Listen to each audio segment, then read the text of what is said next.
Hi everybody, it's Nana Marie in Quebec City. If you're just watching new, you should know that I never show my face on video.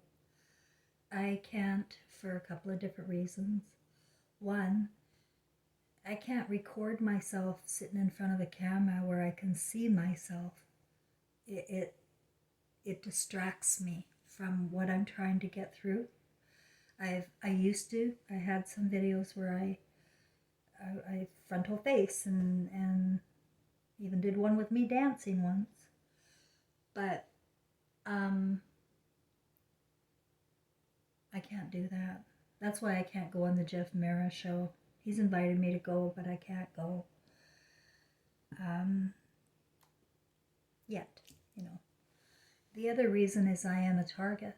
I have been a target for a long time, and I haven't been a target for 2 years. I have not been, gang stalked or attacked, other than the doctor calling me out of the blue, wanting me to go in, which I consider targeting.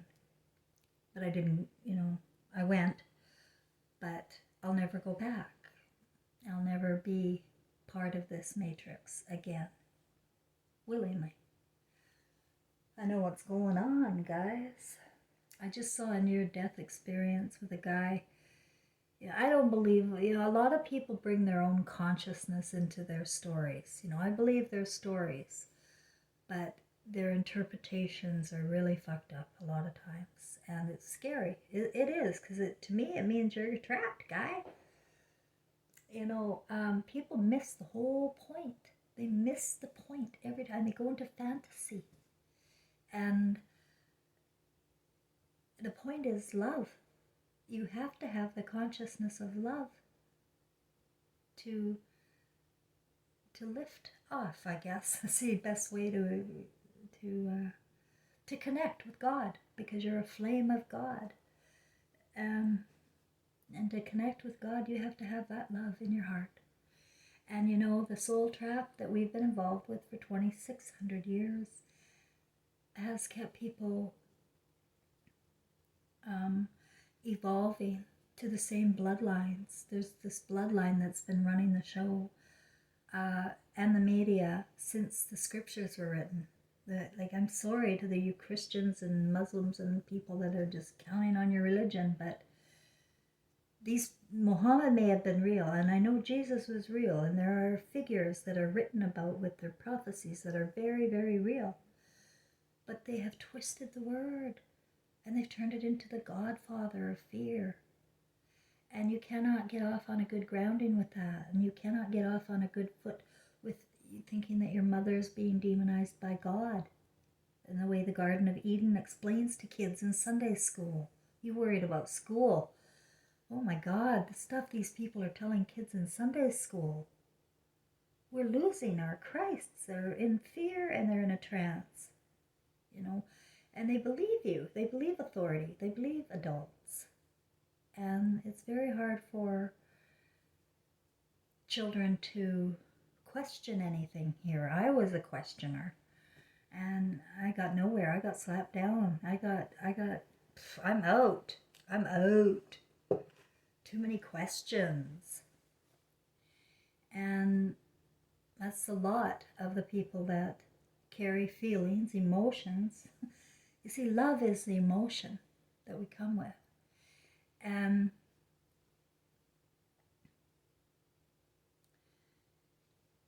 the problem with me my whole life is I've been like a child, and I haven't been able to see the evil consciousness in people.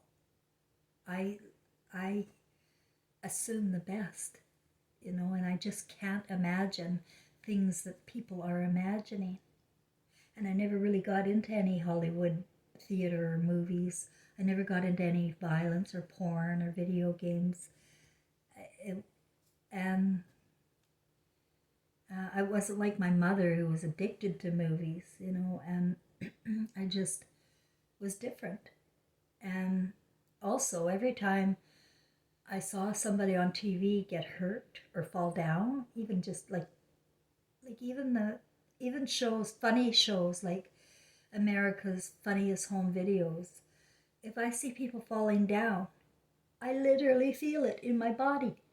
It's too stressful for me to watch. So that's why I don't. I didn't realize why I didn't, but it's just, it really, I'm very sensitive. I told you that. I'm very lucky I've kept my sensitivities after all I've been through. But this guy was talking about this kind of space where he saw all the souls that were trapped in a soul trap. And Jeff asked him if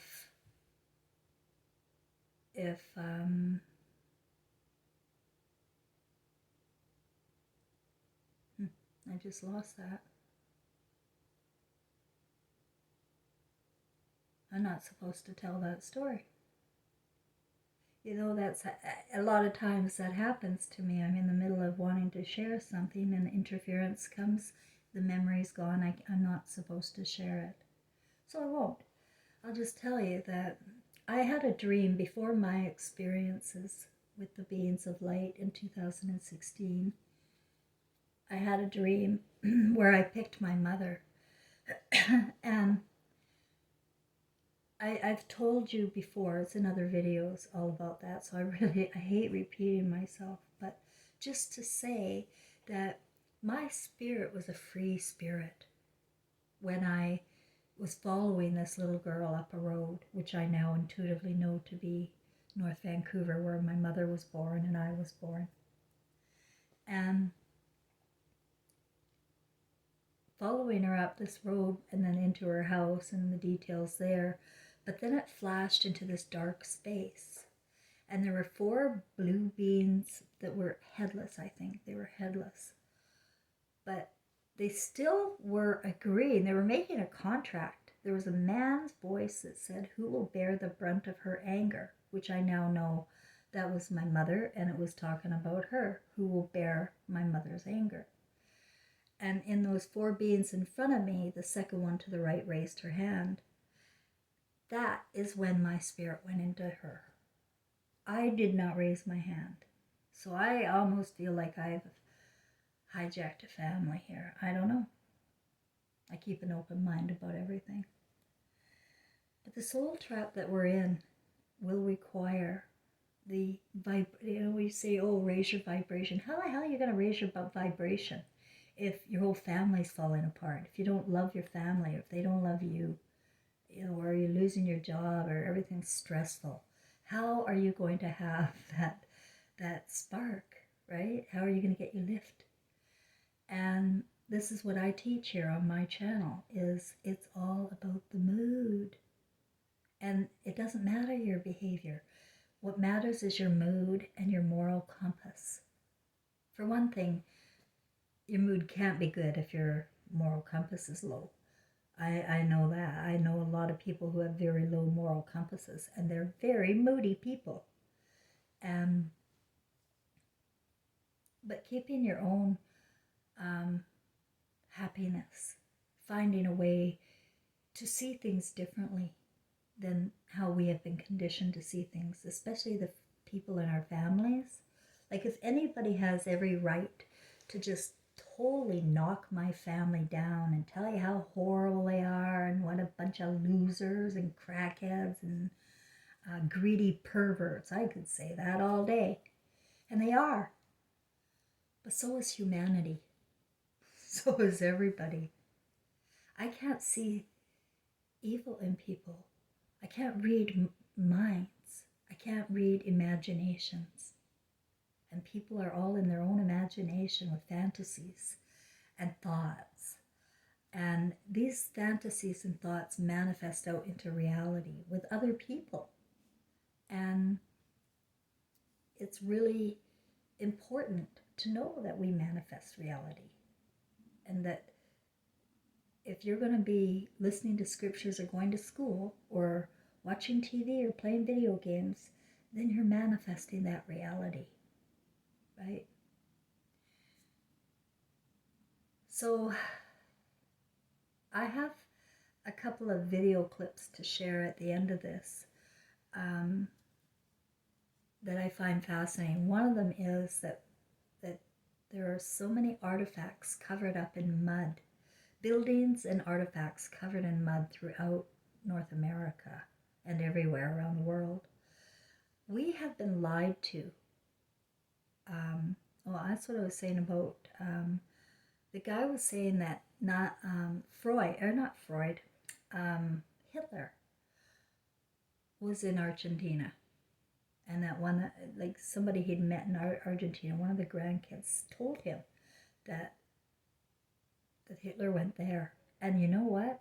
That registered with me, and suddenly it all made sense. I don't think, the way we are presented with any kind of news about war, which is just war is for profit and propaganda, and media is for theater. And I know it's hard to believe. I know that you want to believe the people in front of you when you're watching a nice smiling face and they're telling you the news. You want to believe them, and you can't think, well, they're professionals. Why would they lie? Oh my God, guys. They're total theater. Everything is theater. Submarines is theater. Trump is theater. This is Putin's theater. They're all they're on TV, and you're watching. And you see, you're all invited to this simulation to live and to live out a life that you want, but you get hijacked when you start worshiping these people, money people. And everybody's worshiping money people. You know it. Everybody loves the millionaire, the guy with money. And it's so nice to them. Oh God, I just get so sickened when I see people around men with money. It's like a bunch of whores. Men and women are whores when it comes to men with money. It's terrible what we're doing here. And the worship of idol stars. I mean, the Kardashians. I mean, people have mocked me because I don't know what's going on TV. Really, they really have. I had no idea who the Kardashians are. I just know in my spirit they're evil. And they're perverting your mind. That's what their job is. They work for the military. They're sold their soul to Satan or with the military guys. And that's it. They have to, if they want that richness and fame, then to see their pretty faces on TV all the time, and to get all that kind of glory here on earth, well, they have to sell their soul. And they did. They really did.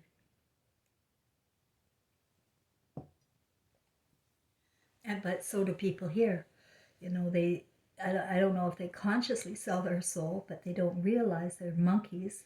And they're sitting there watching these people on TV and then beginning to behave like them. Suddenly all the divorces happening in 1970s. Families broken everywhere. It broke my heart. Not just because of my dad leaving the family, but I saw it everywhere. And I was going, what is going on? Like my mind, my imagination, what is going on here? And then I got pregnant when I was 18 with Trevor. And he left me. He left me when I was pregnant. And I'm going, what? Like, this isn't, where am I? I'm not in God's world. I'm in hell. And that's what it's been for me as a sensitive person who can't read minds and doesn't see evil coming. I remember one time after my divorce with Gary, I was out in Nakusp, British Columbia, sleeping with this guy, Native Indian guy, in his house. He was a forestry manager, forest fires. And not at all my type, but I was very promiscuous after my divorce, and I was there.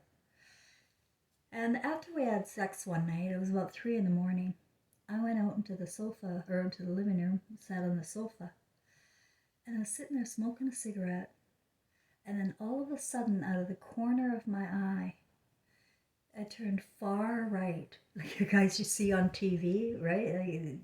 Lately I've seen people turning right and then all of a sudden dying or something. I turned all the way right to see what the hell was there, because my the back of my neck, the hairs on my neck were standing up. And there was a tall, I call it a tall white. It was misty. It was over 6. It was huge. Watching me. So I've had lots of those kinds of experiences with spirit, and especially, well, I didn't have any before Trevor died in 2003. No experiences with spirit. But I know my son's spirit, and I knew he was sitting on my bed 3 days after he died. I knew it was him. First night I had turned around and I ignored it. It was a sensation of somebody sitting on my bed. But the second morning I jumped up and I said, Trevor. And then he started playing games with me, with the electricity, just let me know I was around. I don't know. One time my television turned on to East Indian music. And Trevor and I know we had a life in India. I gotta be honest. I've had 4 lives before that I remember, and I'm not going to get into all of that. But besides the ones in history and the famous idol star ones, I also was in India with. But I was the little boy this time. I was the one running through the sewers, and saw my mother being taken away in prison. So. But this one time, my TV just turned on, and it was this. Oh, Trevor and I, when he was a little boy, we would laugh at East Indian music for some reason. Me and him always just burst out laughing. And there's no rhyme or reason for this. It's not racism. It was just. And my landlords at one time when Trevor was a young boy were East Indian. But we laughed together with the East Indian music. Well, one time my TV, after he died, my TV turned on by itself, and this East Indian music came on. I wouldn't have my channel on that, but that took the cake, and that's when I knew for a fact that Trevor was attached and that he was with me. And that went on and on until 2008, when I told him I feared for his soul, and I fear he's trapped, and that he should find a light. And suddenly, poof, gone. Not one more spiritual encounter after that until 2016. And that night was an emotional night for me. I had my granddaughter's molester in the other bedroom. I couldn't sleep with him anymore, but he was financially keeping me alive. I had lung cancer. I had to sell my business, which he, by the way, paid for to get me a business at the Family Wellness Center. When you lose everybody, you become a prostitute, I guess. Well, I wasn't sleeping with him, but I took his money. I had nothing else to do. I didn't care. So that night he was in my guest room, and I was very afraid that anybody would find out he would be in my house after he had molested my granddaughter. Now, he did go to jail, and he extremely repentant. And that's what I hear. He did research on this, pedophilia. He did research and found that if you're caught, less than 1% return to that. Because you're in hypnosis. He was watching this, the Bill Gates links in the PCs. They were coming up all the time. And we're monkeys. And you're going to start doing what you're watching. So, and I heard, there's so many rape porns. And oh my God, people aren't safe. Nobody's safe with the imaginations out here. And smiling faces. Everybody knows how to be an actor. They've seen it on TV. They know how to lie. They know how to manipulate. And it's going on everywhere. And nobody has a thought to their afterlife. What is this movie bringing them to? Because everybody's recording a story from the beams in their eyes. Everybody. Anybody with beams in their eyes are recording their movie, their imagination, their thoughts, their fantasies. Nothing's hidden. But not only that, it's not hidden by anybody in your family or anybody. It's just not hidden. You're not punished for anything. But when you're of God and you see what you have done, that's when the problem comes. That's when you go into hell. Right? and you don't know how to cope and you don't know how to lift yourself out of it, you sure as shit don't know how to forgive yourself. Because what we're doing here is wicked. I was wicked, guys. And you know what? If you compared me to other people, no way I was wicked. No way. But I was. I was not there. I was lobotomized throughout my son's entire childhood. I did not feel his story. I did not feel danger. I had no survival skills. I'm shocked I'm alive. And that's what we're missing. We're missing mothers with her intuition and her feelings.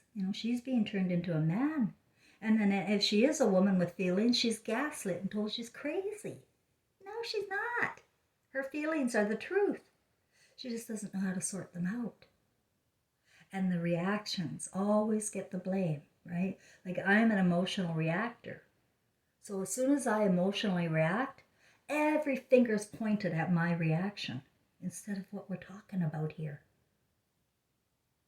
It's always covered up with emotional reactions in my story.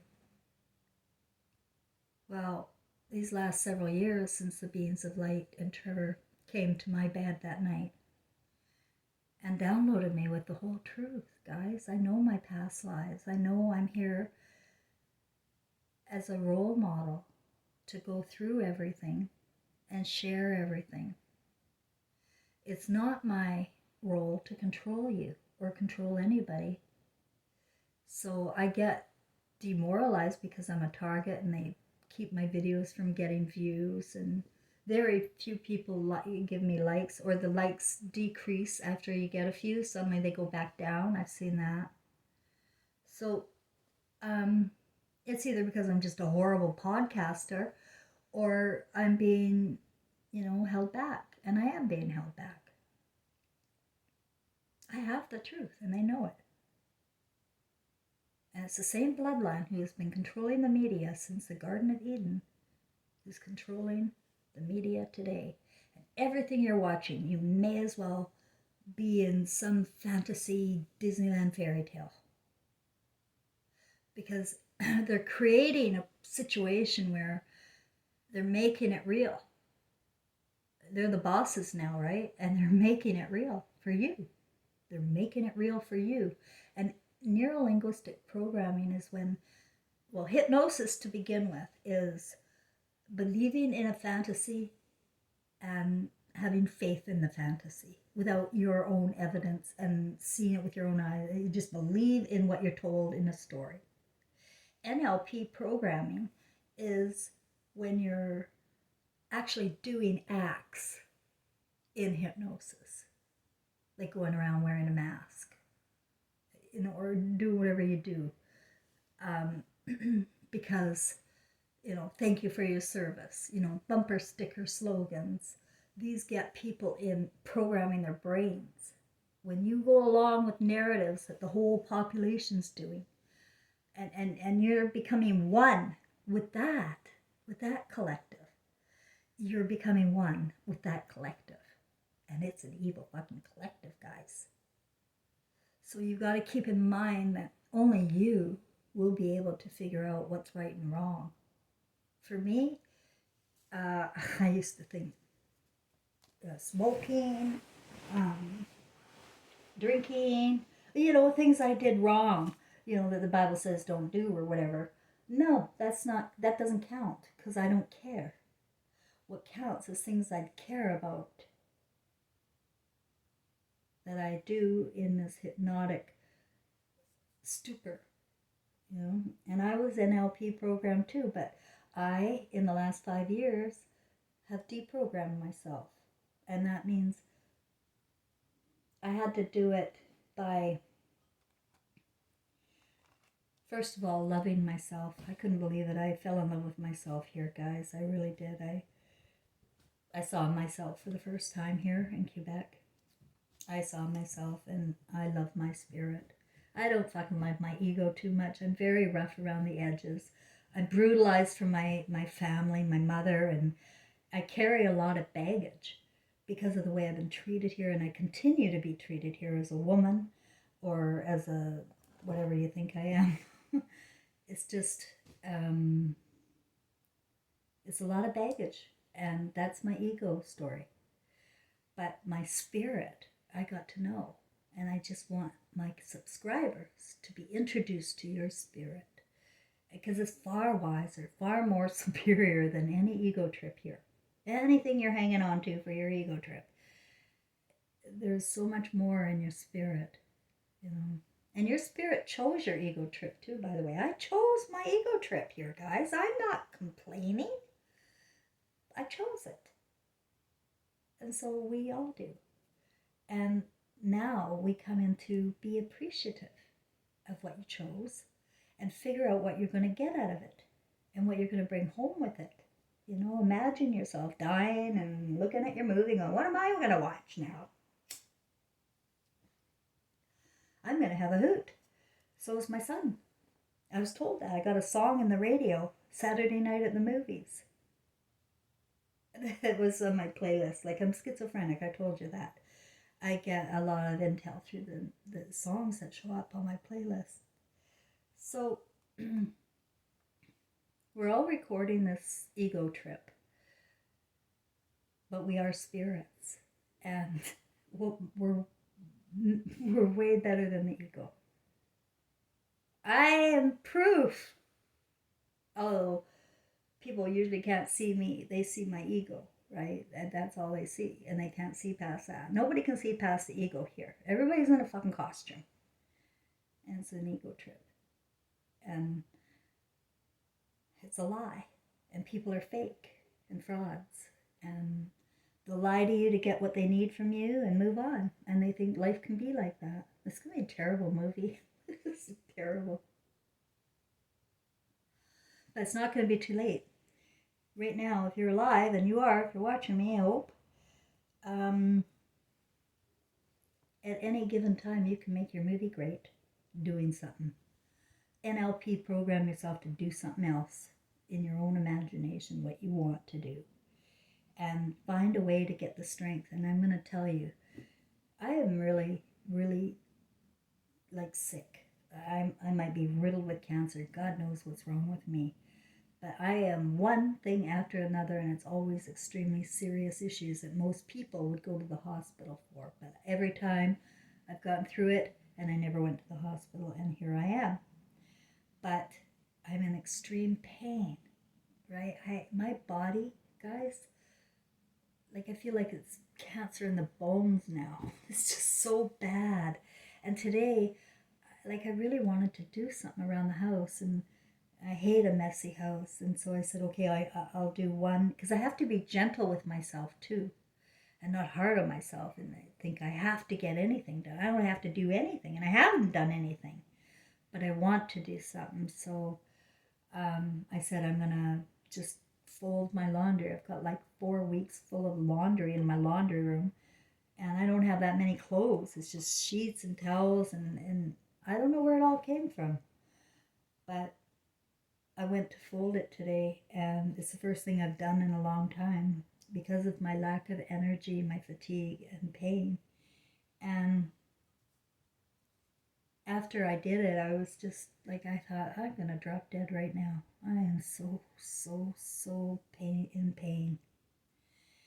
And so I crawled up into bed here and was watching a Jeff Mara podcast when I decided I would do another one too. My spirit is far different than this body. This body sucks. And but my spirit wants to do all sorts of things all the time. That's the problem I have. But I want you to know that I meditate. I meditated on this in particular in the last couple of days because I was really getting upset with myself. One, for not having energy, and why not? I'm like, of God, why can't I be healed and not have all these problems here? And the other was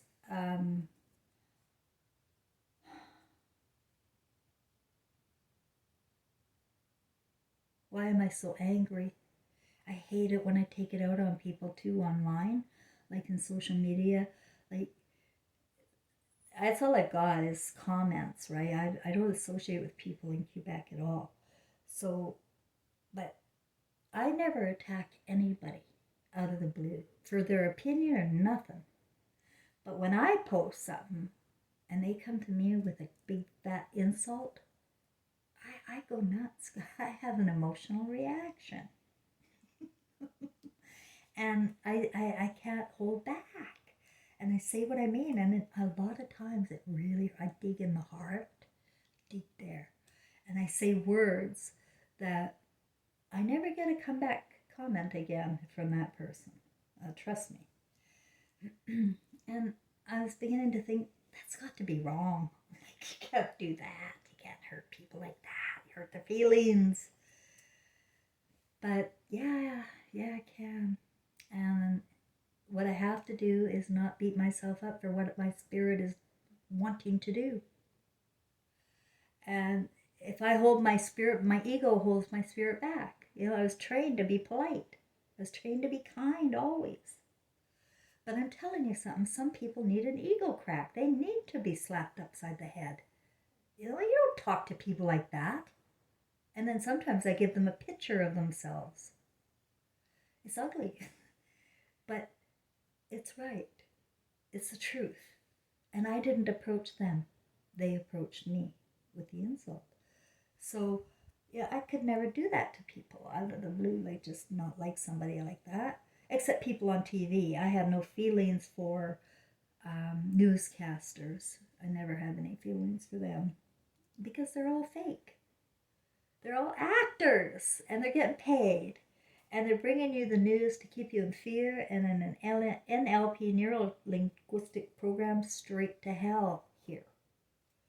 So people are waking up to this. They're being pushed too far and snapping out of the hypnosis and beginning to take action. And this is my recommendation to everybody, is to somehow, some way, take action. Now, if you can't, and you're like me, and you're fatigued, and you're in pain, and you don't know the answers, meditate. And that just means, people make big deals out of things, and they have to get books and watch videos. But really, if you know how to just lay down and relax your body, put your body into the state of delta, which is where your body is asleep, but you're still aware. And you can do this using your imagination, like I did with my clients in my clinical hypnotherapy practice. I would guide their imagination with words for them to relax their face, relax your scalp. Imagine it smoothing out. Now feel it going all the way down the back of your head and your neck. And I would guide them with all of these words about relaxing the back and the whole body until it just felt so heavy. But they were still aware, they were listening to me, and I'd say, lift your finger if you can hear me. And they'd always lift their finger. Sometimes they'd come out of it and they say they don't remember a thing. But they were doing the finger movements. The spirit was listening to me. So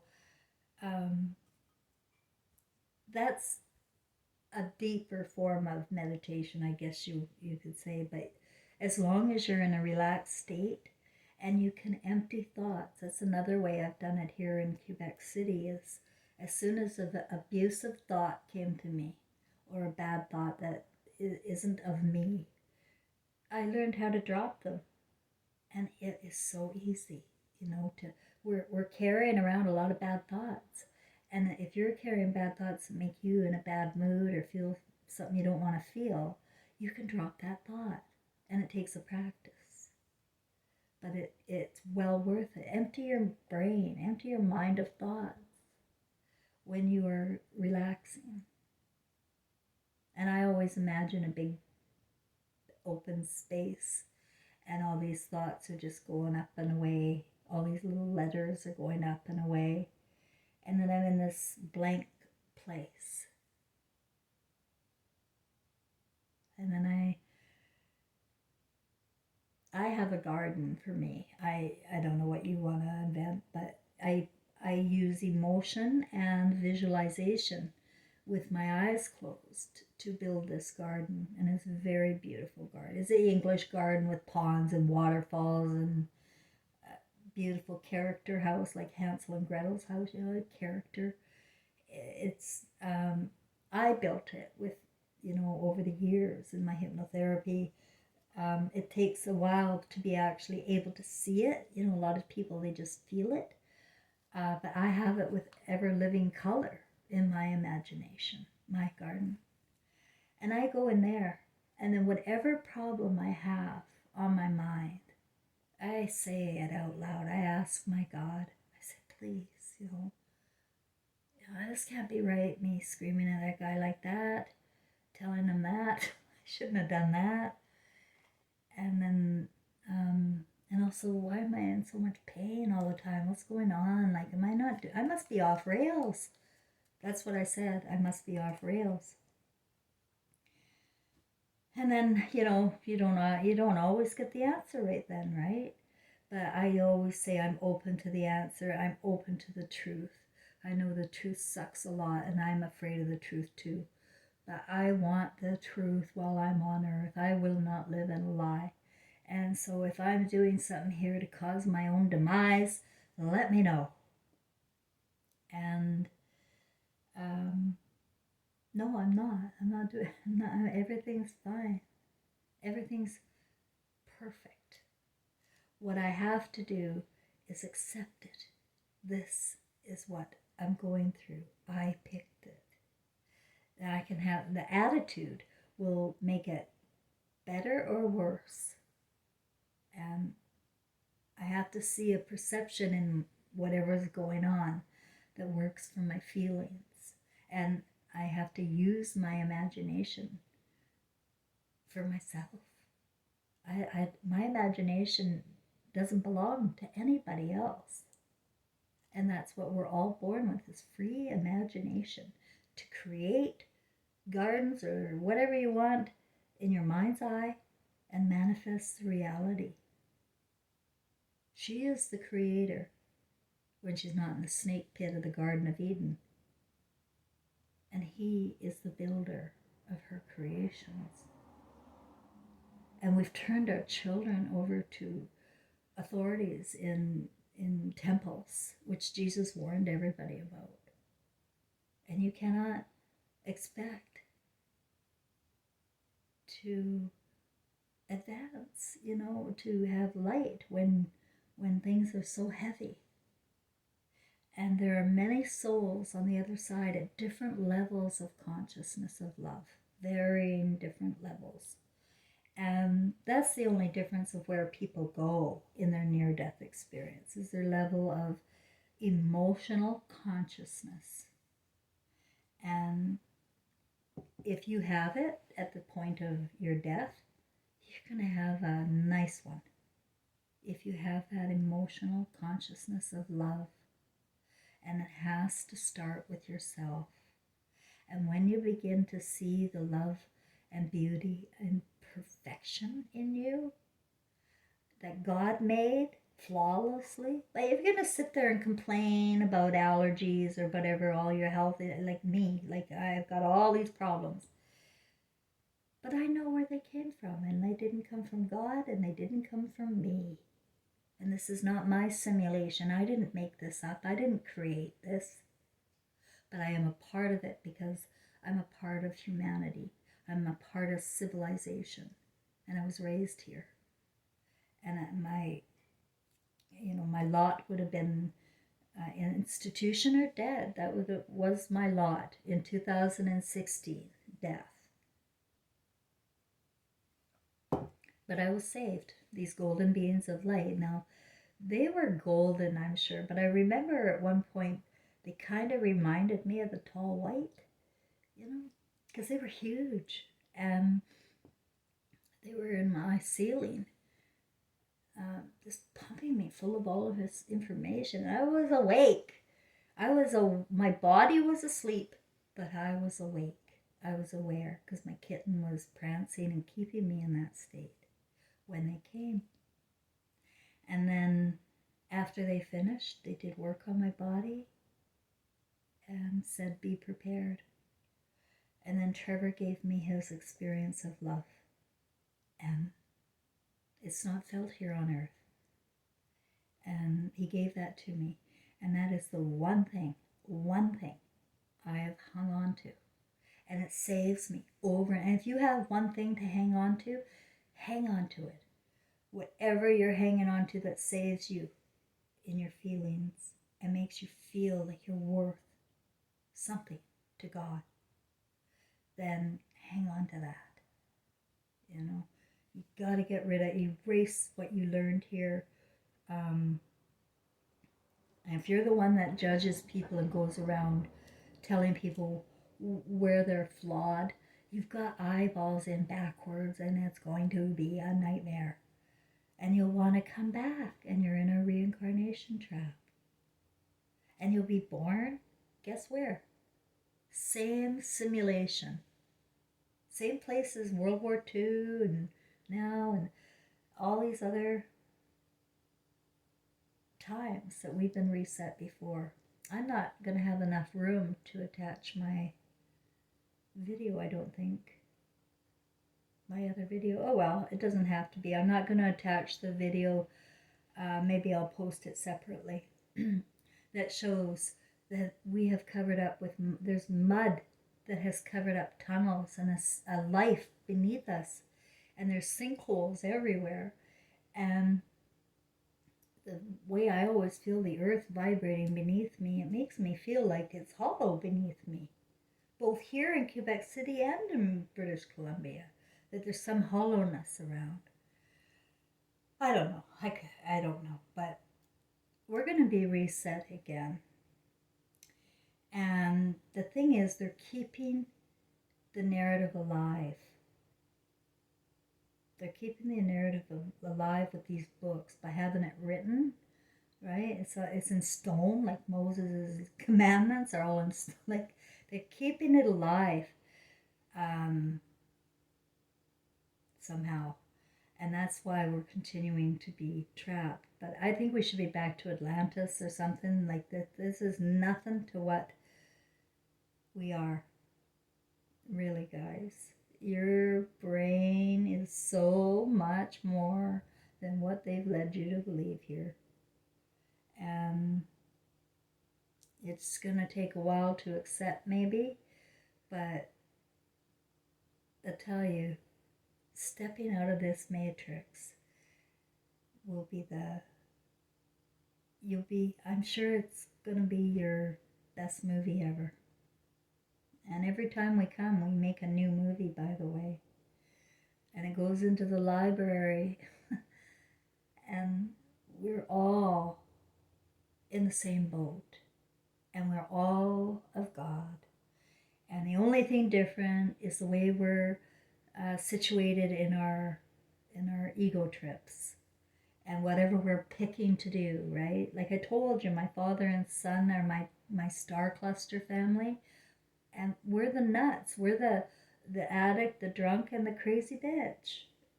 But that's not how I see it anymore, right? The whole story's done a flip. But I could not have come up with this, and I know my son knew that. I could never, not a million years, come up with this imagination of mine, of my past lives, to show you that we all come to play different roles, whether it's the Messiah or the king in the castle or the idol star Elvis and Gladys Love. It doesn't, or in India there. What matters is that you need to know we're all playing a role, and the only party to trust is your spirit. I wouldn't trust your ego. I wouldn't trust your thoughts. I would trust your feelings in your spirit. And if you're having a hard time getting feelings, there's ways to get them back. If you want them back, meditate on it. And my granddaughter told me feelings don't matter and we really got to stop feeling. No, the feelings are the truth of all women and men. If you can't trust your own feelings, then you're just a slave here, and you're being brainwashed and reprogrammed here to work for Satan. No. And it's ugly. What I see now, I can't go out. That's what the guides told me. I'm supposed to stay put. And I have to find ways to keep myself happy and comfortable. And I do. I do. I'm involved in all sorts of little things like, well, I was learning French. I'm not doing that right now. And then my xylophone, my cooking, all of these things I was doing. I'm not doing any of it right now because my health has declined too much. But I'm doing other things that keep me happy. Don't worry. Never worry about somebody else, okay? They're in their story. And if you give all of your emotions over to somebody else's story, then you're not feeding yourself. And I'm encouraging you to give some of that to yourself. We all need to do that. Now, of course, I've even thought, I might be feeling the pain of my neighbors or something because I'm an empath, and I'm seeing these videos of people saying that it's that strong. I'm not sure about that. I'm not sure. But I'm not going to go and investigate. I'm going to let it go, because I'm not in control. I've already tried everything. And when the guides tell me to just sit tight, I'm going to listen to myself. And I'm going to be Pippi Longstocking with no parents to tell me what to do or when to fold the laundry or when to do that. It's a way of coping too. Keeping a good mood, keeping your spirit happy. You deserve it. I know you think you don't, but everybody does. Believe you me. And if you could wake up to your spirit now, I see heaven for you. I really do. Well, you gotta know evil and you gotta rebuke it. And that's the only way you're gonna be able to feel good. You can't feel good when you're living a lie and in a fantasy that doesn't belong to you. So, hope I didn't forget anything here. I get into this headspace where I just start talking and I don't even know what I just said, so there. But it is bedtime and my cat's run outside, so I gotta go capture him and bring him back in. I hope everybody's doing well. Yeah, we're falling apart, right? But it has to, and it's a good thing. I see it as a cleansing. I don't worry about anything. I don't go buy extra food or gold or anything. It's stupid. It's ridiculous. So just do your daily, whatever you can do that day. And if you can't do it, don't do it. And that's the best recommendation. And that's all free. I don't want your money. I just want everybody to have the truth. And I'm not saying I'm the one with like there's other people that have the truth about God and about Christ being all of us and about our responsibility to be in that part, but losing our free will by watching other people and judging other people. And that's all we're conditioned to do here.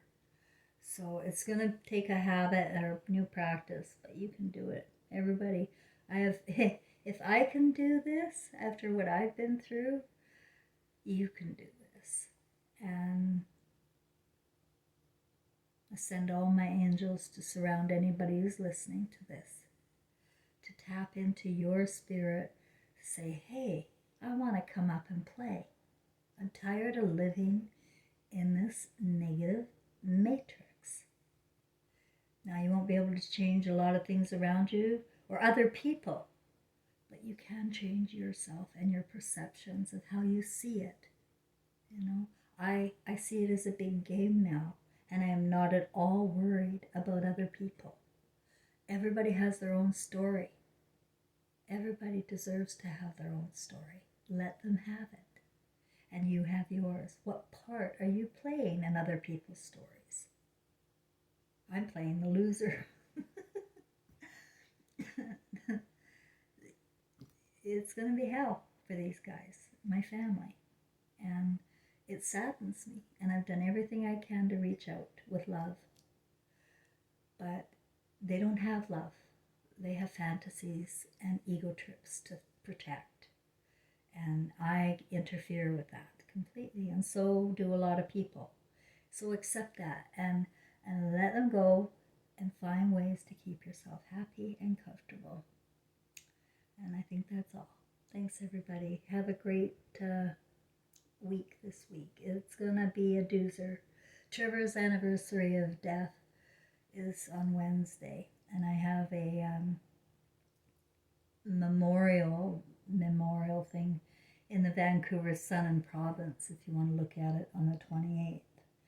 And that's in the print newspaper and in online, I think.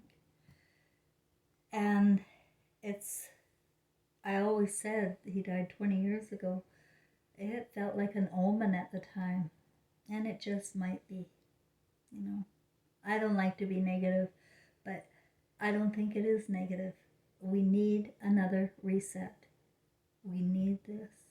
And we need healthy, happy spirits and good emotional intelligence to lift ourselves up. To want to lift ourselves up to better dimensions. And there are far more than what we've got going here. Turn off the TV, turn off the porn, turn off the video games, and tap into that spirit and see what he or she wants to do now. If you're not already doing it. I know a lot of people following me have their own show going on and they're doing wonderful, and I'm grateful for you for being here. And everybody has a story. You can't always count on the whole story being the full truth because people go with their own consciousness of imagination. But everybody has their own story, is entitled to their story, and deserves the love and respect of whoever's watching them, not judgment. We've got to get away from that and stop seeing people in terms of images and seeing them in terms of love consciousness. That's the only thing that's going to work.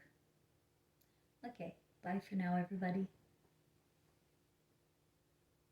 Truth, both an insider and outsider, the fool occupied a peculiar place at court as the one person able to ridicule the very person he served. In humor only, of course. Anyone who dares to challenge others or the status quo is considered a fool by those who are too afraid to speak out and would never risk their reputation by being authentic. To make his special privileges known, the fool imitated the king's crown and scepter with a cap and bells and a bauble, or full scepter. In the manner of a ventriloquist doll, the miniature head of the bauble could say things that the jester might not want to say himself. Because of their close relation to the king, jesters were free from punishment and allowed to speak without fear. Nevertheless, some of them went too far and were beheaded. Fools represent values which are rejected by the group. Because they oppose social norms and rules, they are seen as incompetent, frequently ostracized for their rebelliousness, and are thus social misfits.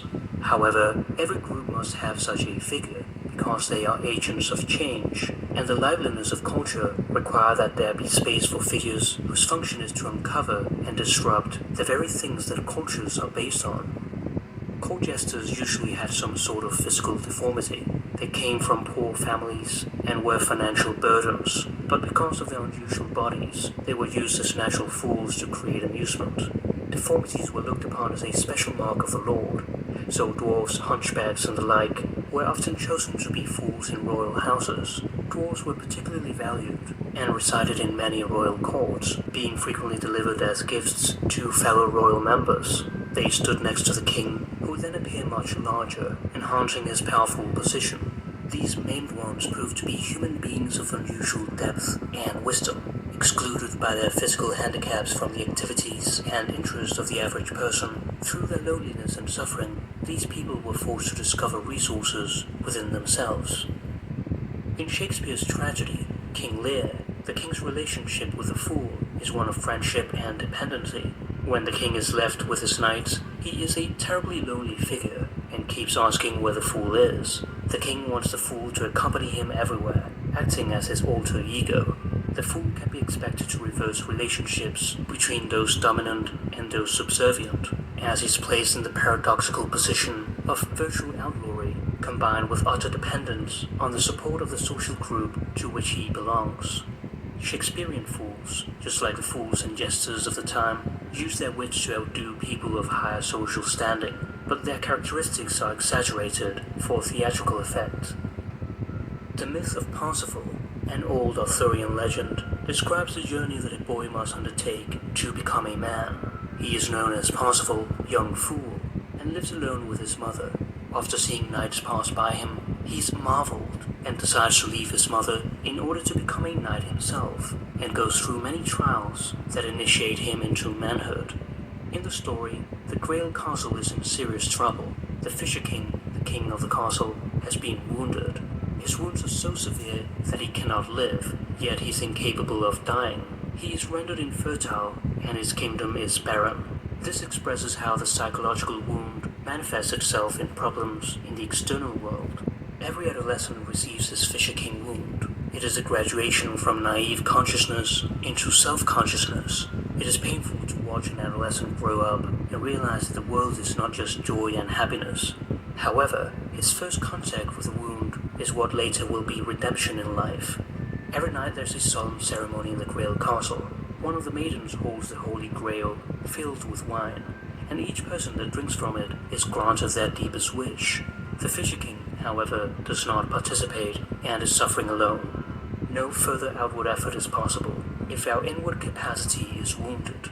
It is perhaps the deepest form of suffering to be right in front of beauty, happiness, and holiness, but unable to partake in any of it. The court fool had prophesied long ago that the Fisher King would be healed when an innocent fool arrived in the court and asked a specific question. One day, Parsifal finds a man in a boat fishing on a lake. It was the Fisher King.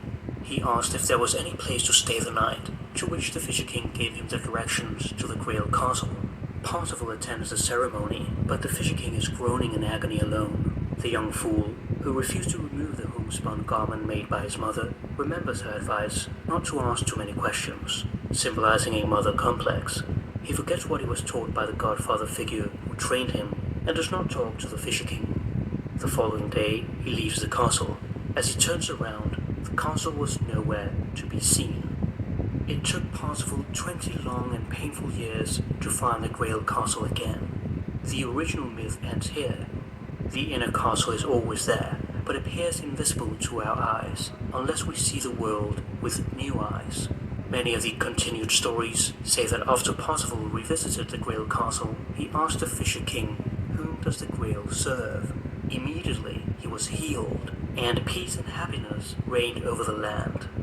The Grail is the center of meaning in human life, and the meaning of life is to serve the Grail or higher self. Jungian analyst Robert A. Johnson writes, "A man must consent to look to a foolish, innocent, adolescent part of himself for his cure. The inner fool is the only one who can touch his Fisher King wound." I'm also going to recommend this video to go watch, The Fall of a Civilization. Now, I don't know where he gets his news that it's the Tartarian Empire erased from history. I don't know about that. But I do know that his video shows what I know, that we have been around for a long time. America and Canada aren't new, and we keep covering up history. There's a mud,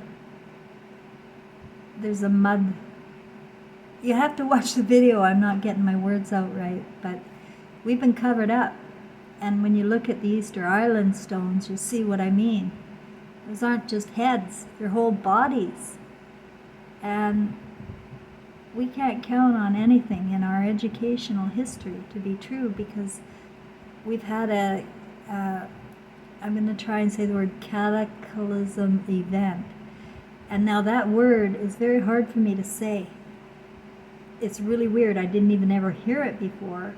When about 2 years ago, I woke up in the middle of the night with the word cataclysm.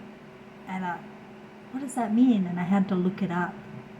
And it's like something that triggers an event like this. And I feel that we're up for another one. My feet, I can feel the earth vibrate beneath me. And I do know there are tunnels everywhere, and we have sinkholes. And I also know that nothing in our history is true. So, it's kind of fun. You can empty your mind of everything you learn. Never been to the moon. Nothing is true, guys. We're getting theater both in the parliament houses and the religious temples, everywhere. It's all theater for your imagination. Now, Jesus said the imagination is the manifester. So the people in charge of the media and the books are the ones that are conditioning our minds to think like monkeys or reptiles even, with only 5 senses. And if you look around at humanity and the decline in moral value, it's just so pathetic. I can't go outside. The imaginations here are really sick. And people don't realize that imagination, the fantasies that we play with to get our rocks off or to get rich or whatever, they're not hidden. We're recording our stories in this simulation of life. We are recording our own story. We're not recording their story. We're recording all our story in this simulation. It's a lot more fascinating when you have an open mind and erase everything that you learned in school. I trust you. It's a lie.